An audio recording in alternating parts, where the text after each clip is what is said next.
Allah subhanahu wa ta'ala na kumtakia rehema kiongozi wa umma na Yesu mwingine Bwana Mtume Muhammad sallallahu alayhi wasallam. Naihusia nafsi yangu na kuihusia nafsi zenu kumwogopa Allah subhanahu wa ta'ala, kwa sababu Mwenyezi Mungu subhanahu wa ta'ala ameweka kheri ya binadamu katika hii dunia ipo katika kumwogopa yeye Allah subhanahu wa ta'ala, na akaweka shari ya binadamu katika hii dunia ukwenda kinyume na maamrisho zake Allah subhanahu wa ta'ala. Ndugu zangu Waislamu, wiki iliyopita tulizungumzia taharatul qalbi. Leo tuangalie matatizo ambayo inatupata katika maisha yetu, dhiki ambazo tunapata, stress ambazo tunazozipata, dhiki ya riziki ambayo tunapata inatoka wapi? Watu wengi wanalia, wameniroga, dawa ipo.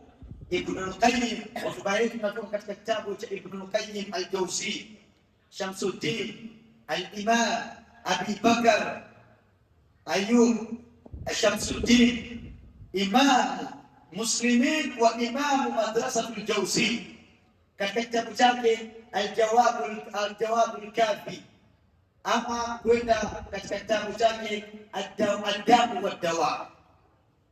Ulama wa Madina wanahusia sana hii kitabu, mwanafunzi afai kuikosa. Kwenda angalie Ibn al-Qayyim al-Jawzi, ad-Dawa wa Dawa. Ibn al-Qayyim alieleza magonjwa, sio magonjwa hizi ambazo mimi najua. Anaeleza ugonjwa ambayo ukisitibu basi wewe utakuwa umefaulu mbele ya Mwenyezi Mungu. Sasa hotuba yetu leo itatoka katika kitabu Ibn al-Qayyim al-Jawzi, al-Imam Madrasatul Jawziyya rahimahullah. Ibn al-Qayyim al-Jawzi alinukuu katika kitabu yake akaandika uqubatul maasi fi dunya. Ndio hotuba yetu ya leo, adhabu za maasi tunazozifanya ndani ya dunia kabla ya kukutana na Mwenyezi Mungu. Uqubatul maasi fi dunya, adhabu za maasi ambayo tunamkosea Allah hapa duniani. Hatutaki kuangalia katika mauti, hatutaki kuangalia ndani ya kaburi, hatutaki kuangalia athari. Yale madhambi wewe unafanya, adhabu yake ambayo unaipata hapa duniani.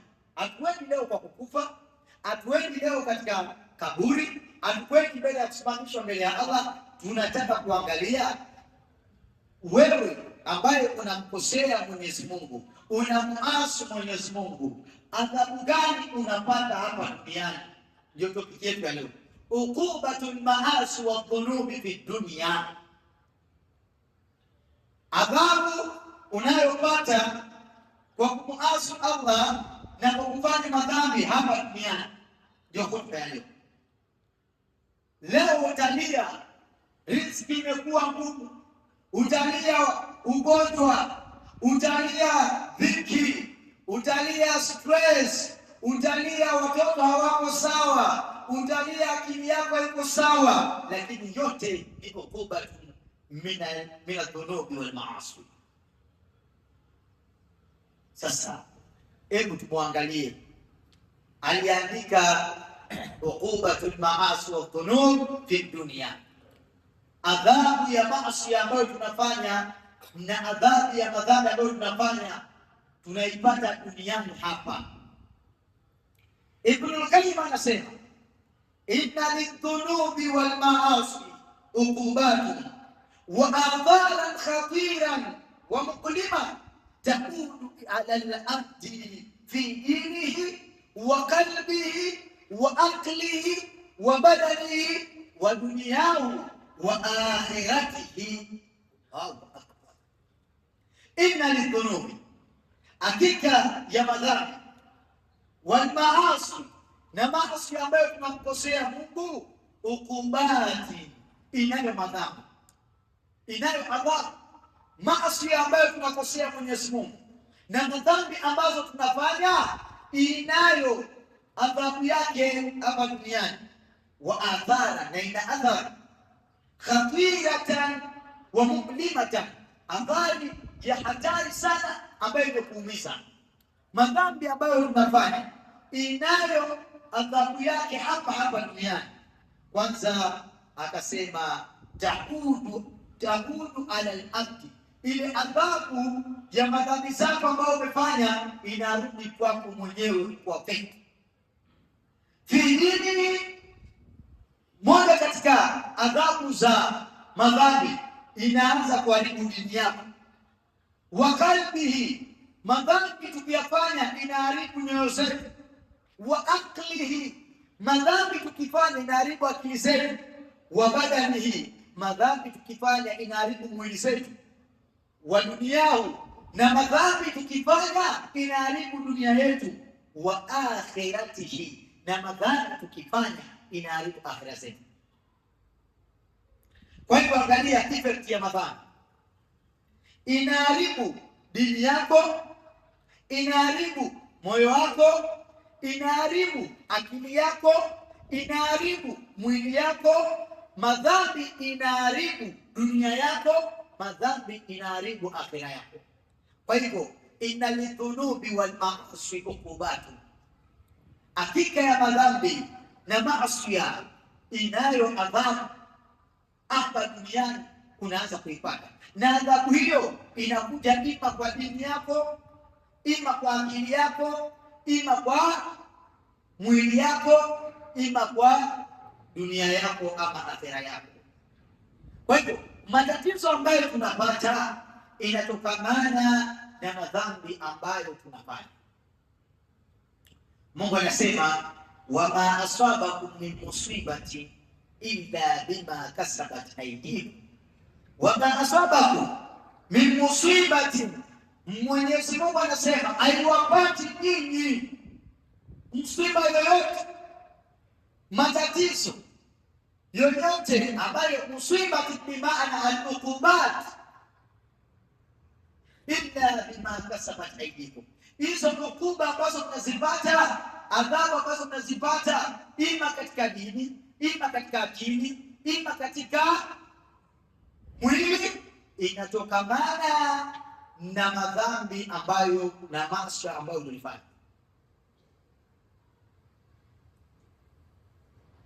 Illa bima kasabat aydikum. Sasa adhabu ya kwanza kwa madhambi ambayo tunafanya, adhabu ya kwanza ndio hii, hirmanu al-ilmi wal-hifdhi. Ukikuwa ni mtu wa kufanya madhambi, kitu ya kwanza Mwenyezi Mungu anakunyang'anya ni kukunyima elimu, na atakunyima memory ya kuhifadhi. Memory yako itakuwa fake, haishiki vitu. Ukiwa wewe ni mtu wa kufanya madhambi, Ibnul Qayyim anasema moja katika adhabu Mungu anakupa ni kukunyima elimu. Hauwezi ukakuwa na elimu, hauwezi ukakuwa na elimu kama utakuwa ni mtu wa kufanya madhambi. Walhifdhi, na kushika, Mwenyezi Mungu anakunyima. Anasema al-ma'siyatu tudfi'u nura al-qalbi, maasiya inazimisha nuru ya roho yako. Kila ukifanya madhambi inazimisha ile nuru ambayo Mungu alikupa ya roho yako. Hiyo ni adhabu. Wal ilmu nurun, na ilmu ni nuru, ni mwangaza. La yakdhibuhu Allahu fi qalbin asi, Mwenyezi Mungu yeye akaweka ilmu katika moyo ambayo ina maasi. Kwa hivyo adhabu ya kwanza ya kufanya madhambi ni kukunyima elimu na kukunyima kushika. Kwa hivyo na kuzimisha nuru ya moyo wako, ili roho yako haiwezi kuwa na nuru yake. Ile maasi inazimisha nuru hii. Al-Imam Shafi'i Muhammad ibn Idris wakati moja alikwenda kwa shekhi wake, alikuwa akifungua kitabu hivi. Imam Shafi'i anahifadhi hapa na hapa, akitaka kuhifadhi peji moja alikuwa lazima afunge ya anahifadhi peji moja. Akakwenda kwa shekhi wake, alikuwa akiitwa Waqi', akamwambia shakautu ila Waqi' su'a hifdhi فأرشدني بترك المعاصي فأخبرني بأن علم نور ونور الله لا يهدى لعاصي. Imam Shafi anasema nilikwenda kwa shekhe wangu Waqi', nikamwambia Waqi', siku hizi sihifadhi namna nilikuwa nikihifadhi. Akamwambia wacha maasi. Hii inaonyesha uliangalia maasi. Najua ilmu ni nuru na nuru ya Mwenyezi Mungu haiweki kwa mtu aswi. Kwa hivyo moja katika adhabu za madhambi ni kukunyima nuru ya ilmu na kukunyima hifdhi. Hii inakwenda iwe ni kizuku iwe ni ilmu yoyote. Kwa hivyo Mwenyezi Mungu anazimisha madhambi. Moja katika adhabu yake ni kuzimisha nuru ya moyo wako, hata nuru ya ilmu. Nuru ya moyo wako inazimika kwa sababu ya madhambi, kwa sababu ya maasiyatillah. Ndio Mwenyezi Mungu anasema katika suratul Mutaffifin, bal rana ala qulubihim bima kanu yaksibun. Hiyo ni rangi ya nyeusi katika nyoyo zao, katika yale madhambi walikuwa wakifanya. Bimaana ukuba ile dhambi na maasi ambayo wanafanya inakuwa ni nyeusi, inaanza kuzilisha nuru ya moyo wako, inakwenda polepole ikiizimisha mpaka ikaizimisha ikaifilike moyo wako yote, ikakuwa ina nuru, ikawa ni sauda, ni nyeusi. Hiyo ni adhabu ya kwanza, na hiyo ni adhabu kali sana. Mwenyezi Mungu akizimisha nuru ya moyo wako, ni adhabu kali. Utakuwa tena si binadamu. Anaendelea anasema adhabu ya pili, alwahsha wadhiq. Katika adhabu ya madhambi na maasi ambayo tunafanya, Mwenyezi Mungu anasema alwahsha. Neno wahsha maana yake al-inqita' wa tabaudu lillah, unakuwa mbali kwa Mwenyezi Mungu. Wadhiq, na ukifanya madhambi na maasi, adhabu yake ni kupata dhiki au furaha, unapata dhiki katika nafsi yako. Anasema Ibn Qayyim, tahduthu wahshatan shadidatan baina al-'abdi wa baina rabbih wa baina al-'abdi wa baina an-nas wa dhiqan fi sadri. Anasema katika adhabu unaipata katika madhambi ambayo unafanya, ukajisahau, unamkosea Mwenyezi Mungu, ukajisahau, ni kupata wahshatan, inakuletea kuwa mbali na Mwenyezi Mungu na kujekata na Mwenyezi Mungu, na utakuwa mbali na watu, na utakuwa mbali na utakuwa umejekata kwa watu. Moja katika adhabu ya madhambi ni wewe, dhambi ile inakukata wewe mbali na Mwenyezi Mungu, inakuweka mbali. Ya Rabbi, leo wewe kuwa mbali na Mwenyezi Mungu, utakuwa karibu na nani? Au wanadamu hata wakikuwa karibu na wewe hakuna faida. Shekhe, hakuna faida ya mwanadamu yote kuwa karibu yako ama kuwa mbali yako, lakini hakuna adhabu kali kama Mwenyezi Mungu kuwa mbali na wewe. Kama Mwenyezi Mungu kujekata, anakuacha, amekuachia nani? Amekuachia nani? Mungu akijekata akakuacha, amekuachia nani kama sio kuangalia? Alwahshatu ni inqita'u Allahi wa tabaudu. Mwenyezi Mungu akajekata akakuacha kwa sababu maasi. Moja katika adhabu yake kali, kama ulikuwa karibu na Mwenyezi Mungu ukaifanya, Mwenyezi Mungu anaweka alwahyi, anaweka kujekata na wewe, anakuwa mbali na wewe, anakuwa mbali na wewe. Sasa ukikuwa mbali na Mwenyezi Mungu, hata kama watajiri na moja wako karibu na wewe, kwa wallahi hakuna kitu kusaidia. Hata wakakupa dunia bima fiha, hakuna kitu kusaidia. Hata wakupe mali namna watakayempatia, hakuna kitu cha kusaidia ikiwa wewe uko mbali na Mwenyezi Mungu. Bora kuwa mbali na watu, kuwa mbali na watu, lakini Mungu akuwe karibu na wewe. Allah, Mungu akiwa karibu na wewe, atafanya watu watakuwa karibu na wewe. Kwa hivyo moja katika adhabu ya madhambi ambayo tunafanya alwahsha, Mungu kuwa mbali na kujikata na sisi. Usiombe Mungu ajikate na wewe. Akikuachilia ibilisi atakuchezea namna anataka. Akikuachilia maadui watakuchezea namna wanataka. Kwa hivyo usikubali Mungu akuache.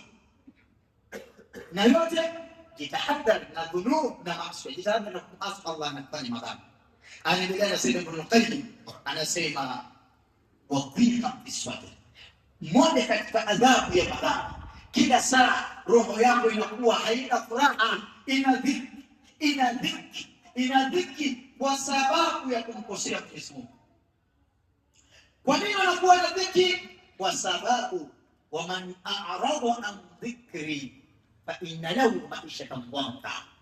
Mungu anasema yoyote atakayekuwa mbali na mimi, atakayekuwa mbali na utajo yangu, atakayekuwa mbali na maamrisho yangu, aswi adhabu yake ma'ishatan dhanka, atakuwa na maisha ya dhiki. Moja katika shida, unaweza kuwa na pesa, unaweza kuwa na kila kitu, lakini ukamwambia bwana nina pesa lakini sina raha ya ndani. Kwa nini una raha? Madhambi ulifanya nyuma huko umesahau. Maasi umefanya nyuma huko umesahau. Shekhe, umefanya maasi, umefanya madhambi umesahau. Ukubali yake, adhabu yake ni Mwenyezi Mungu kukukosesha raha. Moyo wako utakuwa na dhiki, haina raha. Haina raha. Hiyo ni ukuba tu baba. Mungu anakuadhibu hapo duniani. Moyo wako unakuwa na dhiki. Au una kila kitu lakini moyo ina dhiki. Kwa nini ina dhiki? Kwa sababu kuna dhambi uliwahi kufanya nyuma, Mwenyezi Mungu anakupa adhabu yake. Tuzamu sana. Tuchunge madhambi. Anasema adhabu ya tatu ni qaswatul qalbi. Mwenyezi Mungu ukimkosea katika adhabu zake anazokupatia ni qaswatul qalbi, moyo wako inashika kutu. Aqulu qawli hadha wastaghfirullah li wa lakum. Wao umezifanya, umesahau adhabu yake hapa duniani. Qaswatul qalbi, inafika time unaanza sikia moyo wako imeshika kutu, imekuwa ngumu. Anasema Ibn Qayyim, tudni basirata. Mwenyezi Mungu anafanya sasa macho yako ya ndani inakuwa kipofu. Albasirata ni macho ya ndani inakuwa kipofu, na hakuna hatari kama macho ya ndani kuwa kipofu.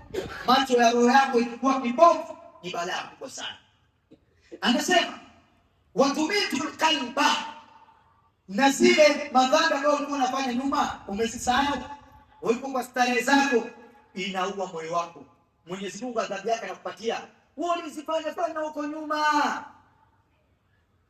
Adhabu yake ni kuua moyo wako, inakufa.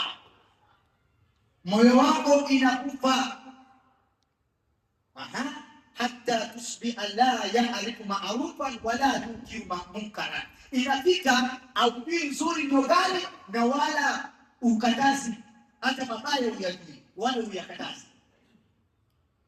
Inafika mahali moyo wako imekufa mpaka wewe hata jambo nzuri haulijui. Unaona hatari ya moyo kukufa? Moyo wako ukishakufa, ndugu yangu Muislamu, haiwezi kujua hii nzuri hii mbaya.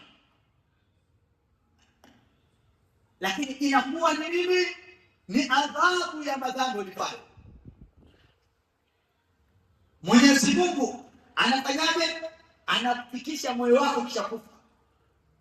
Na hakuna kitu hatari kama ukakutana na Mwenyezi Mungu, Mungu akafanya moyo wako kakufa, watu wanakuona unatembea lakini alqalbu mayyit, moyo wako umekufa. Hii ni hatari kabisa. Waliyadhu billah. Mungu atuondoshe duniani kama roho zetu ziko na uhai. Dumisha sana kusema ya hayyu ya qayyum ahyi qulubana tahya, ya hayyu ya qayyum ahyi qulubana tahya. Dumisha. Waulama wanasema kabla ya salatu al-fajr sema la ya hayyu ya qayyum la ilaha illa anta mara 40. Mwenye kusoma hii dhikri asubuhi kabla ya salatu al-fajr ya hayyu ya qayyum la ilaha illa anta, mara 40 moyo wake haitokufa mpaka siku anakutana na Mungu. Ya hayyu ya qayyum la ilaha illa anta idumishi, lakini muda yake ni kabla ya swalatul fajr. Anasema madhambi inaua moyo, inafikia time shekhe aujui kheri wala aujui shari, hauna tofauti na hayawani na mnyama.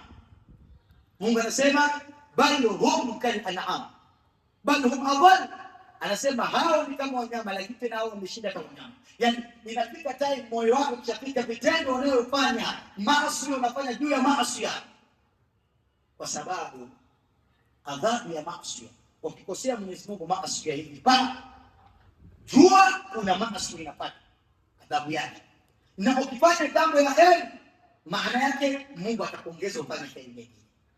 Ndugu zangu, tuogopeni madhambi na maasi. Balaa zote tunazipata hizi, unasema labda wakakuroga, unasema labda unakufanya nini? Shekhe, la, madhambi na maasi, madhambi na maasi yanaleta balaa zote. Msikilize Ibn Qayyim anasema ya nne ni idhaafu iradati tawbati. Ukisha moja katika adhabu ya madhambi, ukifanya madhambi nyuma au hujafanya toba, inaendaje? Kila ukifanya dhambi unafanya dhambi, unaongeza dhambi pia dhambi, dhambi pia dhambi, hakuna toba. Anasema Ibn Qayyim idhaafu iradati toba, inafika time Mwenyezi Mungu anakuboresha kabisa, unataka basi kusema astaghfirullah, anakufanya unabakia sasa kama maji japo, hata kusema astaghfirullah wa atubu ilayhi hakuna. Hiyo ni moja katika adhabu. Ukiona dhambi pia dhambi, dhambi pia dhambi, dhambi pia dhambi, na unakatai kwa kuketi ukasema astaghfirullah wa atubu ilayhi, Allahu akbar, jua amekuadhibu kwa sababu amekushindisha hata wewe mwenyewe kuleta istighfar. Hivi anafanya ukakuwa mdhaifu ya kufanya toba. Waliyadhu billah, akikuchukua unaenda, akikuchukua unaenda. Anasema Ibn Qayyim tudhakifu iradata tawbi, tudhakifu iradata alqalbi an at-ta'at. Mwenyezi Mungu anakuadhibu vipi? Ukipata madhambi anaifanya moyo wako haiwezi, unatamani kufanya ibada, ile moyo wako inashindikana. Kwa nini? Ile adhabu ya madhambi na maasi uliyomkosea Mwenyezi Mungu inafanya moyo wako inadhalifika, haina uwezo wa kufanya mambo mema. Anasema watukawi iradatal maasiyati, na madhambi adhabu yake inafanya nguvu ya maasi unapata. Kuna watu kwa maasi wana nguvu ya maasi, jalla jalal ana nguvu ya maasi. Amefanya zina asubuhi saa 7, anaenda anafanya zina saa 10, nakwambia tena amefanya zina na mwanamke mwingine, anakuwa na nguvu ya maasi. Inafika time wewe una nguvu ya maasi, hauna nguvu ya taati. Hiyo ni adhabu. Huko unajidhania wewe ni mwanamume sana, Mungu alikupatia nguvu sana. La shekhe, wewe kwa sababu moyo wako umekufa, auoni shekhe, hiyo ni taklif. Mungu amekunyang'anya irada. Anasema, anaendelea anasema hatta tansaliha irada tauba tadrijian. Mungu katika adhabu zake akuchaki mara moja. Kiboko ya Mwenyezi Mungu leo nawafundisha, Mwenyezi Mungu akuchiki mara moja, ama atakuadhibu mara moja, la. Na wenye akili wala ambao Mungu amewatakia kheri ndio anapa unatanamba, anajua hii kitambo umeanza ya Mungu. Na ukijua ni kitambo, anza rudi kwa Mungu, mlilie haraka. Mungu akikujalia kidogo utakuwa na nuru, kuna pengine anakufungulia haraka ukajua la yuko mali niliteleza, sasa adhabu imeanza. Wewe ukapitu, lakini akitaka kukufilika tu utaanza kutoa wananifanyaje? La shekhe, keti kuwa na time. Mu'min ndio yule ambaye anaye time kabla hujapanda katika kitanda yako, keti. Shekhe, wallahi unakuwa na kaseti unaye kasa ya siku mzima, keti wewe mwenyewe uanze, siku gani nimefanya nini, nilisengenya nani, nimekosea nani, nimezungumza nini. Unayekukua na time hiyo shekhe, lakini kwa sababu hauna jaribu, kabla hujapanda kitanda, keti na nafsi yako, leo nimefanya nini? Leo nimesengenya fulani, nisamehe, Allahumma astaghfir li wa astaghfir lahu. Mwenyezi Mungu, leo nimefanya nini? Leo nimeswali swala dhuhuri, lakini si swali na takbira al-ihram, si swali fi jamaa, wewe Mwenyezi Mungu msamaha. Leo nimefanya nini? Leo nimekula haram, Mwenyezi Mungu nisamehe haram. Kabla hujapanda kwenye kitanda ulala, kwa sababu siku mzima mimi naamini ukianza unakuwa na CD ya siku mzima. Keti tu kabla hujapanda kitanda, dakika yako 10 riwaya kuanzia asubuhi, salatu fajr, niliswali alhamdulillah, nilisoma adhkar alhamdulillah, nilisoma Qur'an alhamdulillah. Lakini mchana ilikuwa na fulani nikasengenya, nikakuwa na fulani nikazungumzia fulani, nikakuwa na fulani nikazungumzia fulani. Basi baada anza hiyo ni madhambi, fanya toba pale kitanda. Bila ya hivyo shekhe, uko katika matatizo, uko katika matatizo. Kuna balaa zinazokujia, lakini wewe kadhania hizi balaa zimekuja kufua. La shekhe, kitu tue miaka 2-3 nyuma kuna madhambi ulifanya, ulisahau kufanya istighfar, ulisahau kufanya toba. Shekhe, hizi madhambi ukuba yake bado iko. Ibn Qayyim ndio tunajaribu kumaanisha ukubatul maasi wa dhunub. Anaendelea anasema, ya mahqul barakat, moja katika adhabu ya madhambi ni Mwenyezi Mungu kufuta baraka. Allah, Mwenyezi Mungu atafuta baraka. Hapo ndio naanza sema wanakuroga, kila kitu unashika hapo inakataa, na wewe ndio unakaa kila siku kwa madhambi. Kila kitu unashika haikui, kila kitu unashika haikui. Kwa nini? Kila kitu unashika unaenda kwa kina ncheketa, zinapo zile mcheketa mfungi, kwa nini usale watu ya fanya watu ya kula watu eti kwa watu, kama anataka kukula huko anamwambia bibi yake, leo tutakula huko, ni kusileta kusiabulana. Wewe umesahau madhambi umefanya. Madhambi ni uchawi. Kama ulipojui madhambi ni uchawi, unajeroga mwenyewe na madhambi yako, alafu unadhania umekuroga. Shekhe, mahqul baraka, Mwenyezi Mungu anakuondoshia baraka katika maisha yako. Tadhhabu barakata rizqi, madhambi na maasi ya adhabu yake ni Mwenyezi Mungu kuondoshia baraka ya riziki. Wa neema, anasema wa barakata al-umri, madhambi inaondosha baraka ya umri yako. Wa barakata at-ta'a, madhambi inaondosha baraka ya ta'atillah. Kama ulikuwa unafanya ibada, madhambi inaondosha ile ibada zako ulizokuwa unafanya. Anasema watadhibul hamma wal ghamma, madhambi inaleta ham, unakuwa na stress ambazo hazikuishi. Wal gham, unakuwa nazo dhiki. Wal kasala, na uvivu. Utakafanya ibada leo, utasoma Qur'ani juzuu 5, unaanza utasoma juzuu 1, hata juzuu 1 inakushinda, dhikri inakushinda, ibada inakushinda, kitu yote ya kheri inakushinda, unaanza kuwa mvivu. Lakini nini imeleta uvivu? Nakuwa jepige risali useme, mimi nyuma huko nilikuwa nikisoma karibu juzuu 5, mimi nyuma huko nilikuwa nikifanya dhikri kiasi fulani, mbona siku hizi zimepunguka? Keti uangalie kwa nini zimepunguka, uangalie kwa nini. Ibada zangu nilikuwa nikiswali dhuhuri na swali na kablia na swali na baadia, mbona siku hizi swali? Keti uangalie nini imeleta hivi. Utakuja kwamba kuna dhambi ulikosea, adhabu yake Mwenyezi Mungu anakunyang'anya hizi kablia, anakuatia baraka.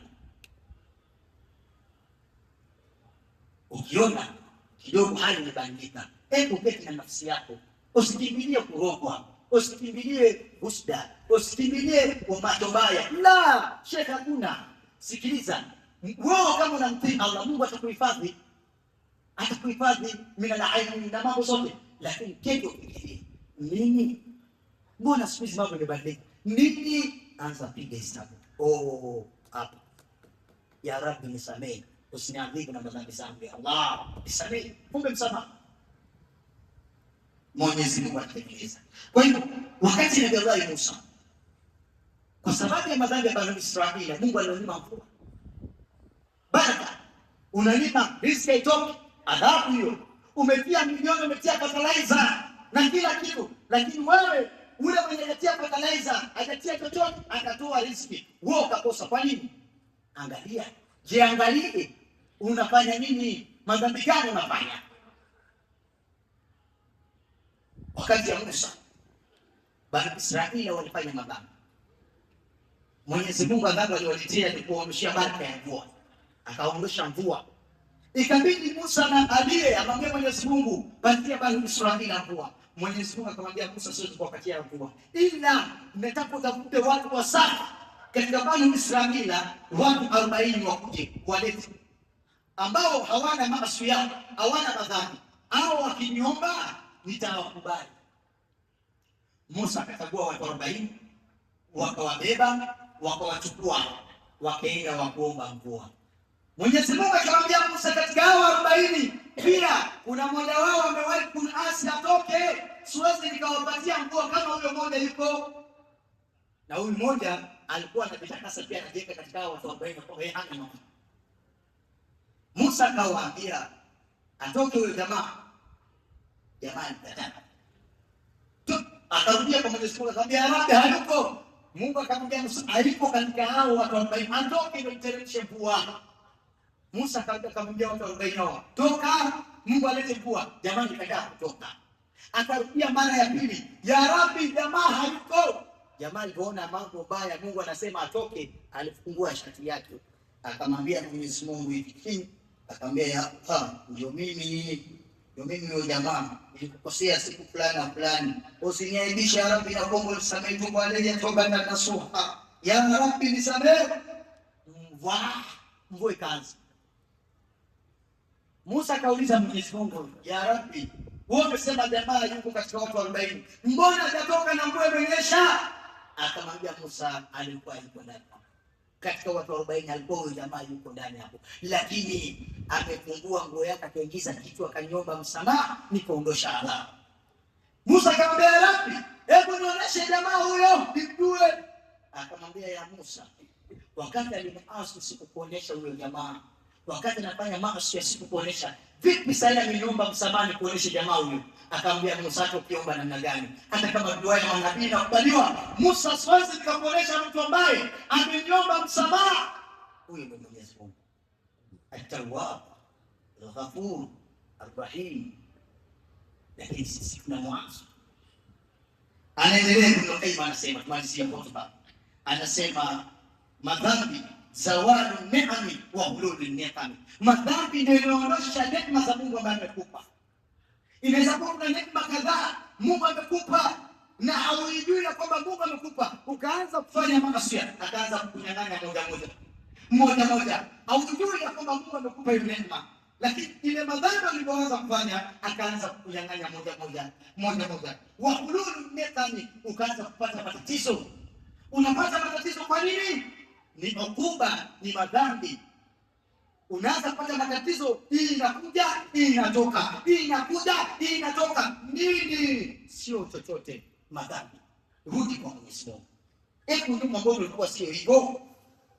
Anasema ma zalati anil abdi ni'matun illa bisababi dhanbi. Mwenyezi Mungu haondoshi neema kwa mja wake ila kwa dhambi ambayo amefanya. Akuondosha kunyang'anya. Kenya amekupatia, akunyang'anya ila kuna dhambi ulifanya. Alafu anasema wala ailat bihi nikmatun illa bidhambi, na hakuna tatizo kama balaa utapata ila hiyo balaa ni kwa sababu ya dhambi fulani ulifanya. Mwisho tumaliza kwa anasema moja katika adhabu za madhambi, tawritu dhulmi. Madhambi inakuletea kuwa mdhalimu. Ukiwa na maasi Allah, unafanya madhambi, utakuwa dhalimu. Unataka kuwa min aasi nas, mtukufu ya watu, usitafute kwa watu, wewe tu Mwenyezi Mungu. Anasema Allah atuhisun Ibn Qayyim, kumtii Mwenyezi Mungu ndio utukufu, wa maasiyatu dhullun, na kumasi Mwenyezi Mungu ndio udhalimu. Wa aballahu illa an yudhilla man asahu, na Mungu alikataa mwenye kumuasi atamdhalilisha, na mwenye kumtii Mwenyezi Mungu atampa Isa. Tunamalizia hotuba. Unataka utukufu kwa Mwenyezi Mungu, unataka utukufu duniani, unataka utukufu ndani ya kaburi, siku ya kukufa yako, mazishi yako iko tukufu, basi tuye Mwenyezi Mungu. Na ukitafuta utukufu katika maasiyatillah na dhunubillah, wewe Mungu atakubadilisha. Ndugu zangu Islam, madhambi tunazozifanya na kumkosea Mungu mwenye kumkosea inayo backfire yake. Na usia nafsi yangu, sote tunafanya madhambi. Unaenda toka hapa usijiulize sasa nani mkamilifu? La, maana yake nini? Maana yake kila unapokosea omba Mwenyezi Mungu akusamehe, kisha mwambie Allahumma la tu'akhidhna bi dhunubina. Anaweza akusamehe ile dhambi, lakini akakupatia adhabu kwa ile dhambi ulifanya. Mwambie Mwenyezi Mungu akusamehe madhambi na asikuadhibu kwa sababu ya madhambi yako. Ndugu zangu Waislamu, nikimalizia na wahusia, la ta'sillah, msimuasi Allah, ima kwa siri, ima kwa dhahiri. Mujitahadhari na maasiya. Wallahi fa innal ma'siyatu dhullun. Maasiya ya kumasi Mwenyezi Mungu ni udhalifu. Ukitaka kisa mtii Allah subhanahu wa ta'ala. Tutuini Allah, tujitahidini tutoke katika madhambi, tujitahidini kufanya istighfar na toba. Kila tunapokwenda kulala tufanye istighfar na toba, tunapoondoka tufanye istighfar na toba, kila swala tano fanya istighfar na toba, na juu yake kuweka Mwenyezi Mungu kumwambia Allahumma la tu'akhidhna bi dhunubina. Ya ndugu yangu, unaweza kuhangaika kwa sababu ya madhambi. Kama umetafuta solution, umetembea kila mahali umetembea, lakini kama dawa ni moja tu, rudi kwa Mwenyezi Mungu. Muombe msamaha madhambi zote ambayo ulifanya, na mwambie Mwenyezi Mungu asikuadhibu kwa hayo madhambi, wala asiadhibu watoto yako, wala asiadhibu wajukuu yako. Tunaomba Mwenyezi Mungu Subhanahu wa Ta'ala aturehemu. Inna Allaha wa malaikatahu